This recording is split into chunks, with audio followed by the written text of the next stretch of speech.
That was Joe Biden in a rambling address where he laid out a plan to break up the Supreme Court and then told a lot of great stories from the 70s.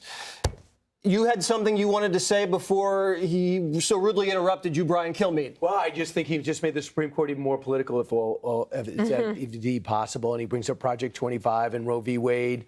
And then he doesn't bring up the fact that John Roberts, as Supreme Court justice, saved Obamacare. And I just think he had an opportunity to balance it out. But it's a campaign speech that he was probably going to make, only the part where Kamala Harris was this great leader of the future probably wasn't in the original copy that he was going to say last week because he dropped out on Sunday. It's a little disappointing, but now the Supreme Court's going to be dragged through it. And I think that every time these Supreme Court justices, instead of walking around with pride, they're going to walk around feeling like they're a target. And I just want to say something about it, too. I mean, he started this. He talked about fundamental fairness and you know, that they're going to undermine the civil rights protections. Well, Biden worked with 5 Southern senators and Robert Byrd when he came to the Senate to block integrating public schools via busing. Those 6 senators had filibustered the Civil Rights Act in 1964, and he called Byrd his mentor. So, you know, I mean, this guy just says one thing. He gave his eulogy.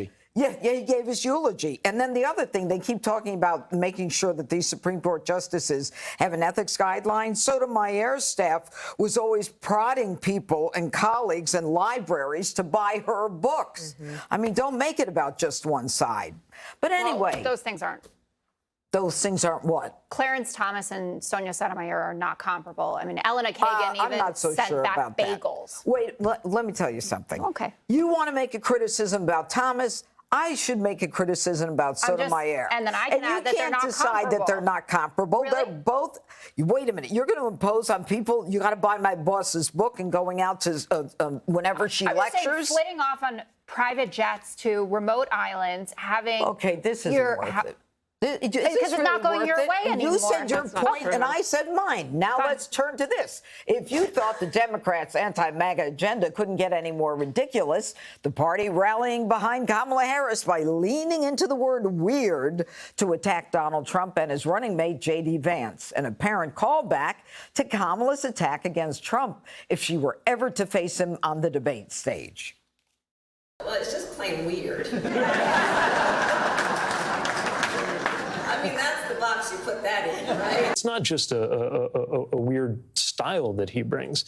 It's that this leads to weird policies. That is weird behavior. More extreme, more weird, more erratic. I mean, on the other side, they're just weird. The 32 ounces of weird. Donald Trump and his weirdo running mate. And by the way, they are weird. It is bizarre. It's weird. It is weird. J.D. Vance, just dumb Vance, is pretty weird. J.D. Vance, brushing off the attack, says keep him coming. It doesn't hurt my feelings. Look, the price of admission, meaning the price of getting to serve the people of this country, is the Democrats are going to attack us with everything that they have. I think it's an honor. And the media's honeymoon with Kamala is far from over. New York Magazine is out with this cover of Harris and her Democrat cheerleaders titled, "Welcome to Camelot." Camelot. All right. Okay, so I'll start with you, Brian. They're changing. I mean, we were extremist, we were radical, and now we're just weird. Why are they softening the terminology when we needed to be deprogrammed? We were a cult. Now we're weird. I could give my opinion. I'm not sure what's behind it. I wasn't in part of that think tank. But I will say this. The whole democracy is at stake was not working. But saying that Donald Trump and he's going to overthrow democracy wasn't working. The trying to put him in jail at lawfare wasn't working. So now they say these are the candidates we got to deal with. We got the team together, so let's make them weird. And I thought that Donald Trump Jr. put out a couple of videos that said, "I'll give you weird." Kamala Harris giving her pronouns before a big speech to Chris Cuomo before a major thing, and to talk about some of her stances when it comes to AOC, saying that we should start taxing people 80%. She's like, you know what? That's a good, innovative idea. That's kind of weird. Also, I think outside Jesse, most of us are weird. Outside Jesse. Most of us have a little bit of thing that's a little non-traditional. And I think by calling people weird, that'll make them more relatable. Is this, Dana, a part of their effort to appeal to Gen Z because, Maybe. you know, they may buy into that? Yeah. Maybe. I mean, obviously, it was a poll-tested word. Or what I think is weird is not thinking for yourself and just listening to the bat signal and saying, okay, today we call them weird. Got it. And then everybody does it. I think it's so bizarre. I'd rather just think for myself. I also think that it's amorphous language. It's like, well, weird can be good, right? I guess. But I've also thought online it's been pretty interesting to say J.D. Vance is weird. And then you click on the picture and it's some like craziness on the left. So I don't know where this is all going. I think that both sides are trying to land on how they want to define each other now because the race is different. Well, could it be, Jesse, that people are just tired of the name calling? And I'm not tired of it. I love the name calling, Judge, and I like laughing, but I guess we're going to have to go with, what's the new one? Crazy? It's hard to keep up with, but these are good. Listen, I think probably November 6th, the Democrats are going to look back at this landslide shellacking that they just got handed and think, why did I waste 3 days in late July calling the Trump people weird? The only way Kamala Harris has a shot, and I mean any shot, is if she distinguishes herself from Joe Biden. She has to say how she's different from Joe Biden. She can't say I'm to the left of Joe Biden because there's nowhere out there. That's as far as we've gotten. She has to say what she would do differently and why she would do it differently. If she just runs as a new face of the Biden administration, it's just a hellacious disaster. Now, if you've been called a racist Nazi dictator and then they start calling you weird, I bet Trump's pretty happy with that. I don't think he would mind. Now, when I saw Trump demolish Joe Biden for 90 minutes, I didn't see him weird. When I saw Trump go like this, fight after surviving a bullet, I didn't think weird. Most people don't see that when they see Donald Trump. And if you want to play that game, we can play it all day. Look at the Biden White House.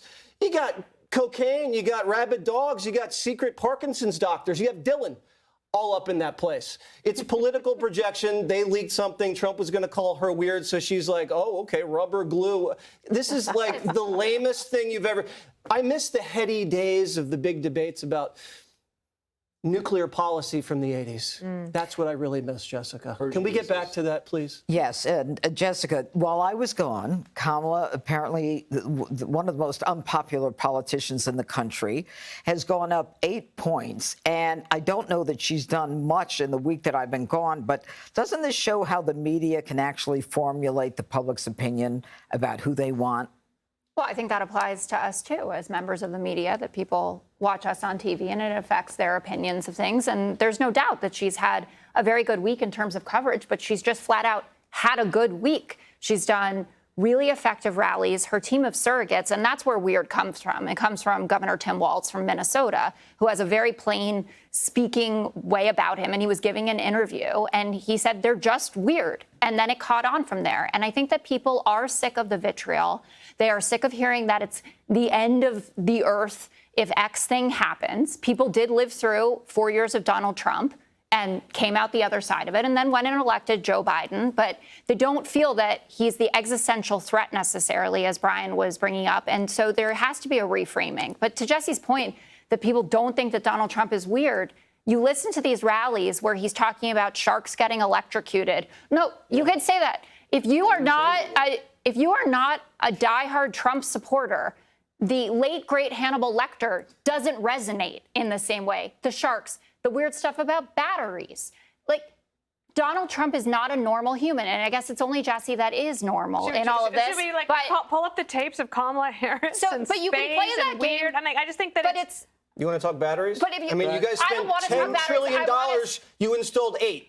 That's weird. What I want to talk about is that that's weird. Whatever the strategy is now, it is working. So Kamala Harris is now running either tied or ahead in national polling. Same in the swing states. Her favorability not just up 8 points, it's up 12 points. While Donald Trump has gone down 5. She's the next Don't Obama. Do it.